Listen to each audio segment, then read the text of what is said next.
Frank had banked with the same institution for 37 years. He knew the name on the building. He knew the teller who always asked about his grandkids. He had his account number memorized. When his phone rang one Tuesday morning and the caller ID showed the name of his bank, he picked up without a second thought.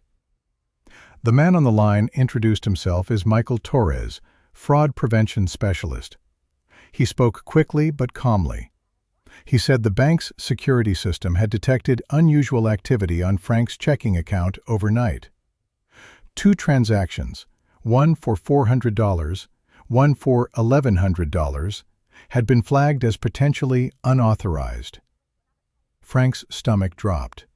He hadn't made those transactions. Michael said not to worry. That's exactly why they were calling. The fraud team had already flagged the account. But to fully protect Frank's funds, they needed to move his money to a secure holding account while the investigation was completed. Standard procedure, he said. Happens more than you'd think. He just needed Frank to verify his identity first. Michael asked for Frank's full name, his date of birth, the last 4 digits of his Social Security number, and his account number. Frank gave them all. This was his bank. They probably already had all of this information anyway. Then Michael explained the next step. To transfer Frank's funds to the secure holding account, Frank would need to initiate the wire transfer himself, because for security reasons, the bank could not move funds without the account holder's direct authorization. He would walk Frank through the process step by step. Frank went to his computer. Michael stayed on the line, calm and patient, guiding him through each screen. The total in Frank's checking and savings accounts combined was $61,000. Michael said all of it needed to move to be fully protected. He gave Frank a routing number and an account number for the secure holding account. Frank typed in the numbers. He clicked confirm. Michael thanked him warmly. He said the investigation would be complete within 3 to 5 business days, and the funds would be returned to Frank's regular account automatically. He said Frank had done exactly the right thing, and that his money was now safe. Frank hung up feeling relieved.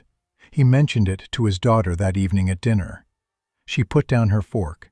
She took his phone and called the real bank, the number on the back of his debit card.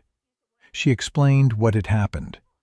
The woman on the other end of the line went quiet for a moment. Then she said, "Sir, we have no record of any fraud alert on your account. We have no employee named Michael Torres in our fraud prevention department, and we never ask customers to initiate wire transfers to protect their funds." Frank's daughter asked about the wire transfer. It had already been processed. $61,000 wired to an account that investigators later traced through 3 shell companies before the trail went cold. Frank filed a report with his bank, the FBI, and the FTC. His bank investigated and ultimately determined that because Frank had authorized the transfer himself, they were not liable for the loss. $61,000, gone in one phone call. 37 years of savings. Frank is not alone. The bank impersonation scam is one of the fastest-growing frauds in the United States right now. The FTC reported that Americans lost over $2 billion to imposter scams in a single recent year, and bank impersonation is one of the largest categories within that number. Seniors are targeted more than any other group because they tend to have more savings and more trust in institutions. Here is exactly how this scam is constructed. It starts with a spoofed phone number. Scammers use technology that costs almost nothing to make any number appear on your caller ID, including the real number of your bank. The name that appears, the number that appears, none of it can be trusted.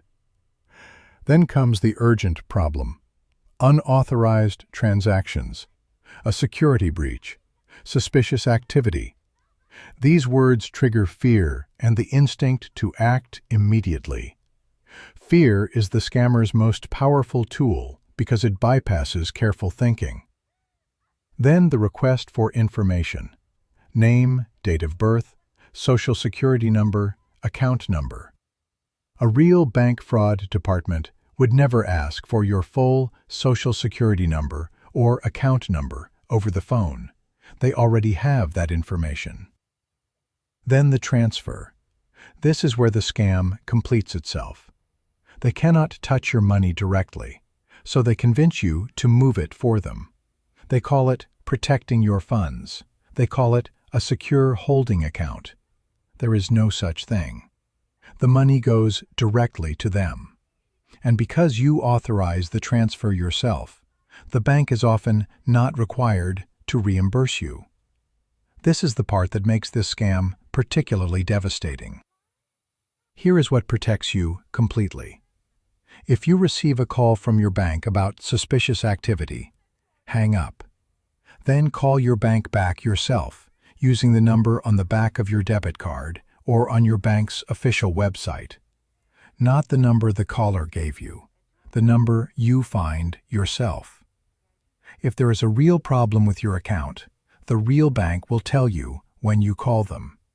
Your bank will never ask you to wire money to protect it. This does not happen. There is no such thing as a secure holding account that requires you to initiate a transfer. The moment someone asks you to move your money to keep it safe, that is the scam. Never give your full social security number, your account number, or your online banking password to someone who called you. Your real bank already has this information. They do not need you to confirm it over the phone. If you do any banking online, set up transaction alerts right now. Most banks allow you to receive a text or email for every transaction over a certain amount. This means if anyone moves your money, real or fake, you know about it immediately.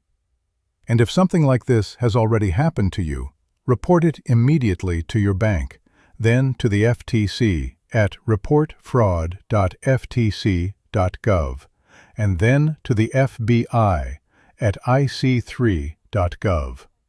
Report it, even if you think it's too late. Your report helps investigators find the people doing this. If this video is helping you understand how these scams work, please hit the like button right now. It takes 1 second, and it helps YouTube show this video to more seniors across America who need to see it. Frank is 74 now. He still banks at the same institution, the real one. He said the hardest conversation he ever had was telling his wife what had happened. They had been saving that money together for decades. He said, "I thought I was doing the right thing." The man sounded so professional. He knew my bank's name. He knew my account was there. I had no reason not to trust him. He pauses when he tells this story. Then he says, "The one thing I wish someone had told me is that hanging up is always the right move. You can always call back. You can never unsend a wire transfer. That one sentence could save everything you have." Share this video with someone who banks online or by phone. Share it with your parents. Share it with anyone who trusts their caller ID, because trust is exactly what these people are counting on. And if you've received a call like this, or something similar, leave a comment below. Tell us what happened. Your story might be the one that stops someone else from picking up the phone. Subscribe for a new story every week. We cover what's really happening to real Americans in retirement, and exactly what you can do to stay safe. Stay safe. I'll see you next time.